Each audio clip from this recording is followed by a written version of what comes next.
Incident होता है दिल्ली में, ताला लटकता है पटना में। खान सर की कोई गलती नहीं, फिर भी खान सर की कोचिंग क्यों सील हुआ बताएंगे हम आगे वीडियो में। उससे पहले जान लेते हैं ये घटना है 27 जुलाई की।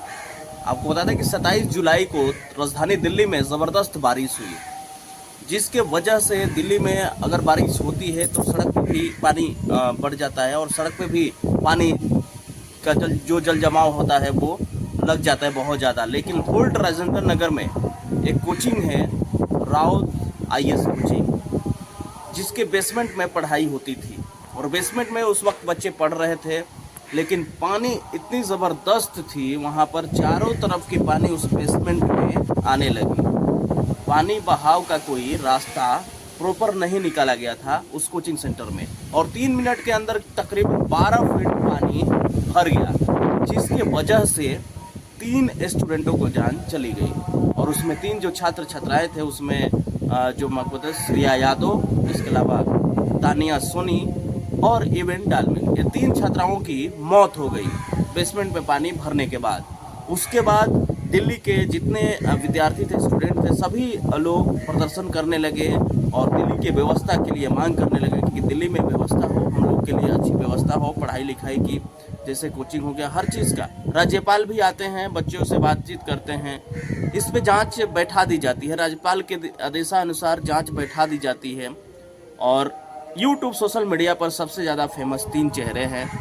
एक दृष्टि आई कोचिंग के विकास दिव्य कीर्ति और अवध ओझा बकैती करके एक कोचिंग सेंटर है। इसके अलावा खान सर, ये तीनों जो चेहरे हैं वो सोशल मीडिया पर काफ़ी फेमस हैं और वैसे भी ये लोग फेमस हैं टीचिंग के दुनिया में, और सबसे ज़्यादा गाज इन तीनों पर गिरती है। तो दृष्टि आई कोचिंग को भी सील कर दिया जाता है, विकास दिव्य कीर्ति की कोचिंग को सील कर दिया जाता है जांच के बाद, और उसके बाद अवध ओझा का भी कोचिंग का सील हो जाता है, कोचिंग को सील कर दिया जाता है। राज्यपाल के आदेशानुसार सारे कोचिंग पर छापेमारी चलती है, रेड चलता है। उस इंसिडेंट के बाद स्टूडेंट जब प्रदर्शन करते हैं तो उनके मांग को लेकर राज्यपाल आदेश देते हैं, राज्यपाल से बातचीत होती है स्टूडेंटों को और छापेमारी होती है। दिल्ली में यह घटना घटता है, लेकिन राजधानी पटना में भी उसका असर पड़ता है और पटना में भी SDM साहब आदेश दे देते हैं और खान सर की कोचिंग की जांच होती है।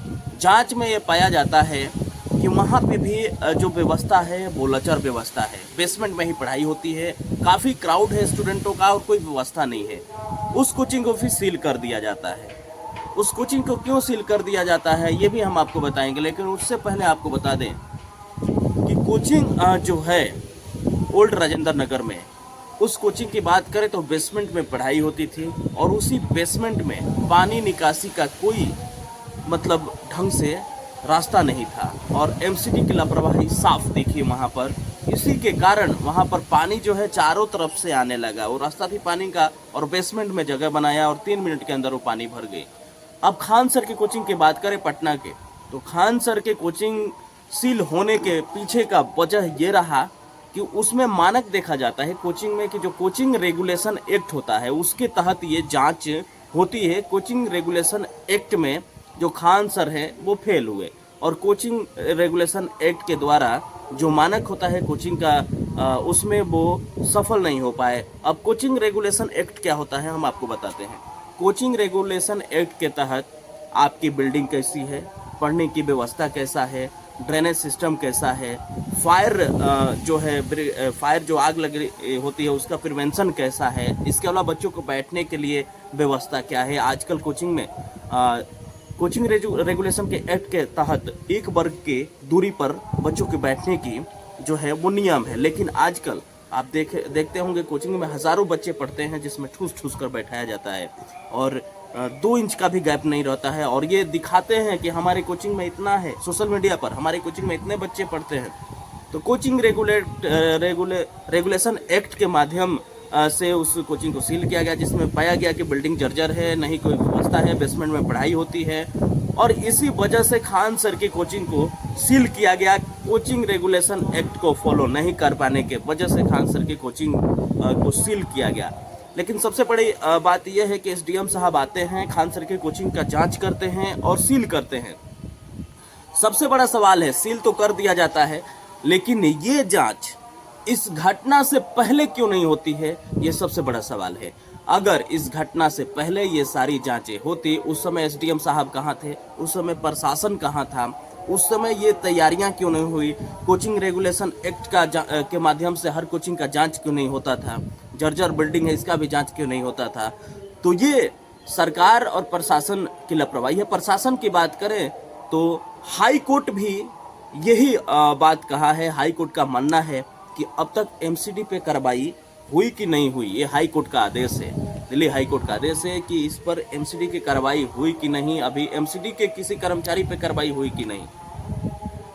जाहिर सी बात है, अगर आप पहले से ही व्यवस्था को तंदुरुस्त नहीं रखते हैं तो ये नियम है, कोई इंसिडेंट हो जाता है तो जांच पड़ताल होने लगती है, रेड छापेमारी होने लगती है, चीजें को सील किया जाता है, बंद किया जाता है, थोड़ा दिन या ऑनगोइंग इवेंट रहता है, उसके बाद शांत हो जाता है। क्या उन 3 विद्यार्थियों का इंसाफ मिल पाएगा, ये भी सबसे बड़ा सवाल है। श्रेया यादव और तन्मय सोनी और इवेंट डालमिन, क्या इन तीनों को इंसाफ मिल पाएगा, या फिर हर घटना की तरह ये भी घटना कुछ दिन चर्चा में रहने के बाद विलुप्त हो जाएगा, कोचिंग भी सील होगी, कुछ दिन बाद उस कोचिंग का भी मतलब जो है रेगुलर पढ़ाई होने लगेगा, कोचिंग ओपन हो जाएगी और इस जो केस को है दबा दिया जाएगा। क्या यही व्यवस्था रहेगा कि इसके बाद, इस घटना के बाद कोचिंग का जो नियम है वो बदलेगा और व्यवस्था तंदुरुस्त होगी, ये सबसे बड़ा सवाल है। और कोचिंग का नियम जो है, आपको बता दें कि कोचिंग रेगुलेशन एक्ट के तहत अगर आप कोचिंग चला रहे हैं तो आपके बाकायदे रजिस्ट्रेशन होना चाहिए कोचिंग का, बाकायदे आप उस चीज़ को फॉलो करें, आपके कोचिंग